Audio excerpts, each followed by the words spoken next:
So that's the introduction to the room, which was certainly a part of this event. I do just a first comment, and I say this with some trepidation, and I'll wait to hear if there are boos or agreements. I said it last year, but it's even perhaps truer this year, that I think we've had an incredibly good startup to our academic year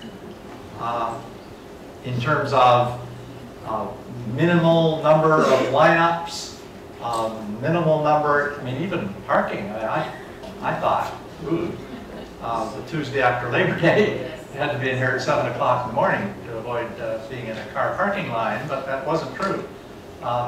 Minimal lineups, minimal number of problems. You'll notice, anybody here from the media? You notice there haven't been any articles about student terrible behavior off campus? In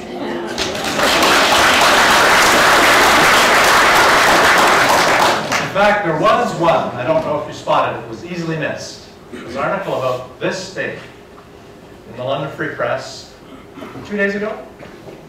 And it was a comment by our new police chief saying that the number of police tickets and arrests made in the vicinity of Fanshawe and Western, he always throws Western in, appreciate that,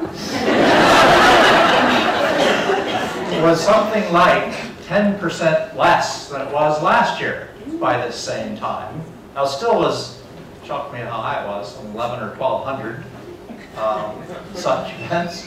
But the other comment he made is that the whole of last year, all of the charges, serious charges now we're talking about, laid against people, 75% of them charged were neither Fanshawe nor Western students. Now that's not something to celebrate, because what it means is the area attracts those kind of people. So we need a few years of little or no activity happening in those areas. So what has happened with enrollment? If it was in fact a good startup, and I do want to, I'll start naming people, like last year I'll leave somebody out. But I want to thank areas like the Registrar's Office, Marketing Communications, Financial Aid, Divisional Offices. Who else sees students on the first few days? Counseling, bookstore, retail services, the faculty and divisional offices, absolutely, and support staff, particularly in divisional offices that deal with the traffic happening, we've really done an excellent job. Well, was it because our enrollment plummeted? Maybe that's why there were so lineups and we were able to handle it. Well, that wasn't the case. We've got some charts here. Last year, we had the largest percentage increase in our domestic post-secondary students in the fall since the year of the double cohort. Over a 10% increase. And that increase was virtually all displaced, mature people who had lost their jobs and were coming back to college to be re-educated. And our history is that demand for college education rises when there's a recession. The converse is, it drops when a recession ends. So we anticipated the end of the recession, and the blue line, is it the blue line? Is the, target. We actually expected that there would be a drop in enrollment this September, and planned on that. The fact is, there wasn't a drop, the red line. You see it barged up like that, and we thought it would come back down. It didn't. So what that means is our total domestic enrollment this fall is about the same as last year. It should have been lower. So, and this year, whereas last year we had 700-800 mature, displaced workers who had lost their jobs coming back to Fanshawe. This year, I was told by Janice, we had 87 such people. So that's the drop that could have happened, but it didn't. So they've been replaced by the regular student. So that's good. We've actually exceeded our targets by 2.3% this fall, even though the enrollment has stayed flat. So that's a very good sign. The other story is our international story. We have had a surge in international enrollments, and those of you who, any of you who have international students in your class may have already seen that. It is one of our strategic directions to increase international enrollment, and you can see over the last number of years it has been increasing. I would call it a slow increase. The numbers on the left, by the way, are international students who are registered in regular post-secondary programs. The numbers on the right are ESL, English as a Second Language students, international students who come to learn English.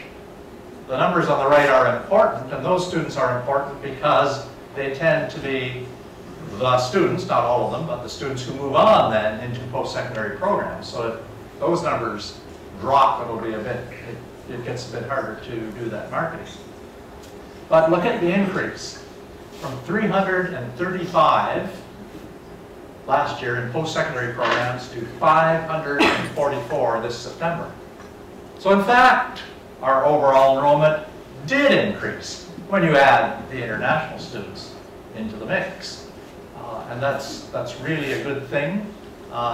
In fact, the reason it's really a good thing is that the other thing I want to talk about is our strategic enrollment planning, because there's something coming down the road, and I'm sure that most of you are aware of this, that those institutions that prepare for it and plan for it and deal with it well in advance will be much more successful than those who don't.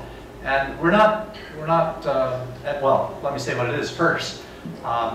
That beginning in now only 3 years, 3.5 years from now, begins the retirement of the baby boomers. Now that very first year, a few of them will retire, and that's not a big deal. But, so it starts in 3.5 years, that's not very far. By 2018, high school enrollments in our region will drop by 20%. The reason for that is that's the baby boom echo. The children of those people will have left high school. But by then, droves of baby boomers will be retired. And what that means is the economy of our region is going to need more graduates than Fanshawe is producing today. Because today, 90% of them are finding employment. So when these droves of people retire, our economy is going to need more. So we do need to be able to grow at a time when secondary school enrollments are going to shrink. So what do we do about it? We do have to look elsewhere. And it's not, I don't say that out of self-interest, that, well, yes, we want to all have great job security. Of course we do. And we want to be able to hire more people. Well, sure we do. But the real reason is our mission. And our mission is to support the economy of our region by producing the skilled graduates that the economy of our region needs. That's what we're all about. And so we need to be ready to do that. So we are aware of that problem and starting to deal with it now.